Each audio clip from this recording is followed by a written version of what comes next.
In this episode of Film Stock Reviews, I'm reviewing episode 6, chapter 6 of Pachinko. Now, this episode, we start off in Osaka in 1975, and we see that Solomon is in school where he first meets Hannah.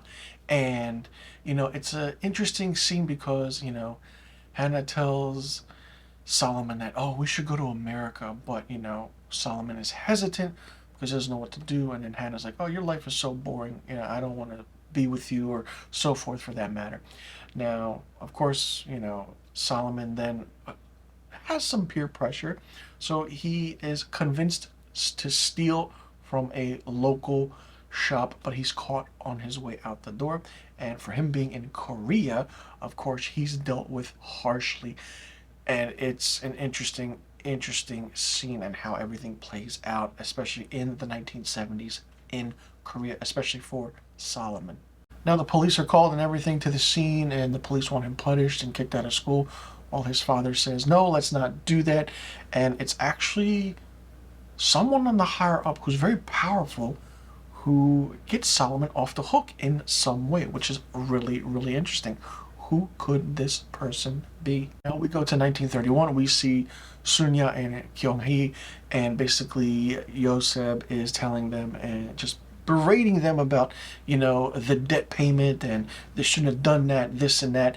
And it's just interesting because then he questions Sunya about the watch, but despite not knowing what happened, and it basically is, Yoseb is clearly ashamed and, walks away, and you can see that, which is really, really interesting and very different. As Yoseb is, leaving, Sunya's water breaks, and what does that mean? She's going to give birth. Isak catches up with his brother Yosef and basically tells everything that my life is this, my life is that. So Yosef basically is feeling sorry for himself.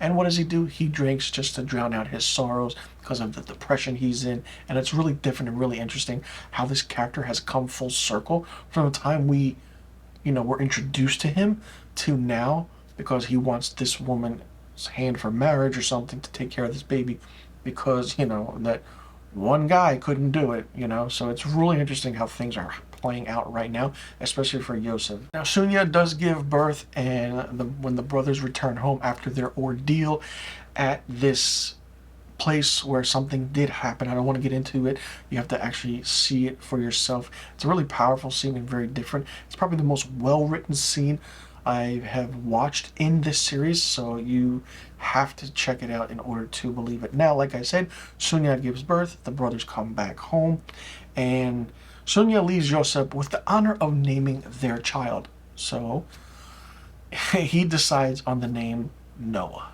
Now we go back to Tokyo in 1989, and Solomon catches up and meets up with Hannah, and he learns something about her, and she has AIDS, yes, for which the doctors in Japan basically have said that they're convinced there's no cure for it.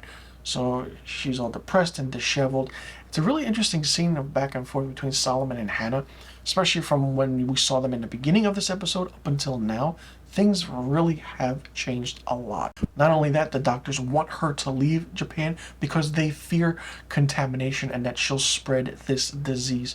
Now remember, the high peak of the 1980s was the AIDS epidemic. So them putting this in this show, along with the Korean and Japanese confrontation with the racism and everything, really adds more to the factor of the times during the 1980s of what everyone went through. And this show is bringing that full frontal in your face, especially with how they're dealing with certain topics of those days. Now, of course, Solomon still loves Hannah and basically tries to tell her, okay, go to the US because they have great doctors and surgeons who can probably fix what you have.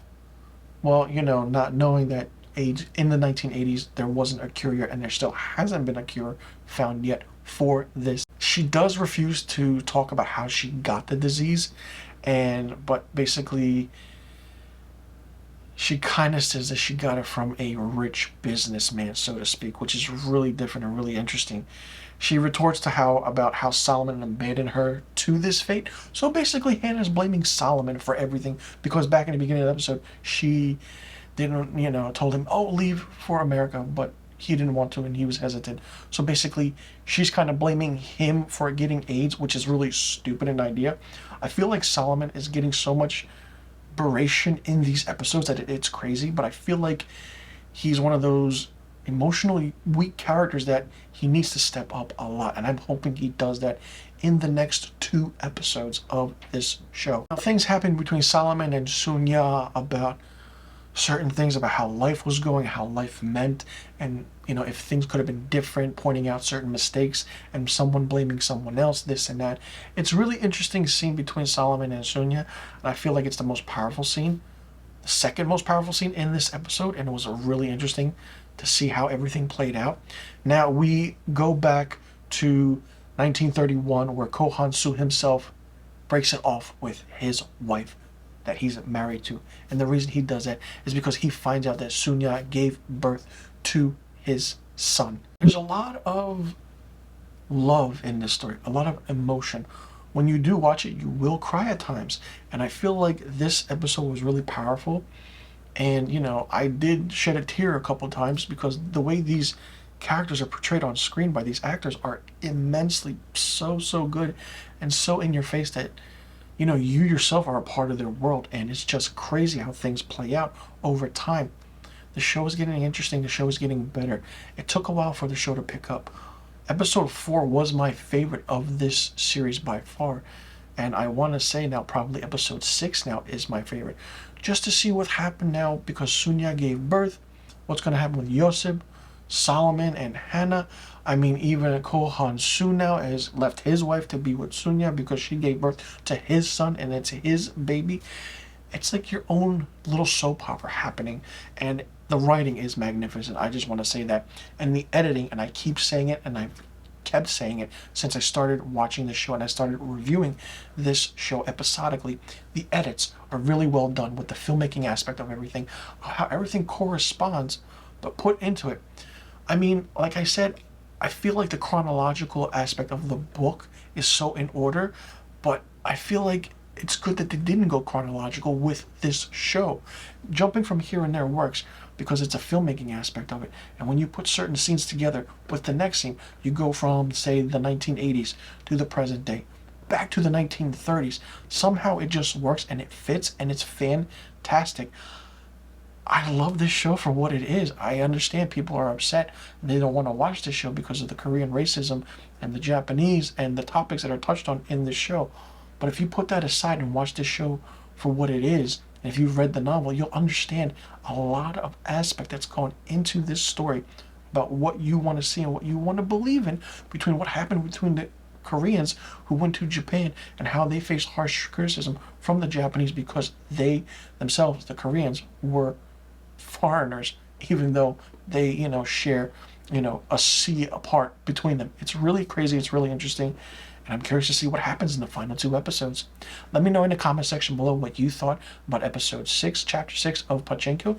Do you like it? Do you not like it? What did you think of it? Do you like where the story is going? What do you think is going to happen in the final 2 episodes of episodes 7 and 8? And do you think it's going to close out this series? It's going to be interesting to find out what's going to happen. Let me know in the comment section below about the questions I just asked, and I'll see you guys in the next review video. And be sure you tune in next week for my episode 7, chapter 7 review of Pachinko.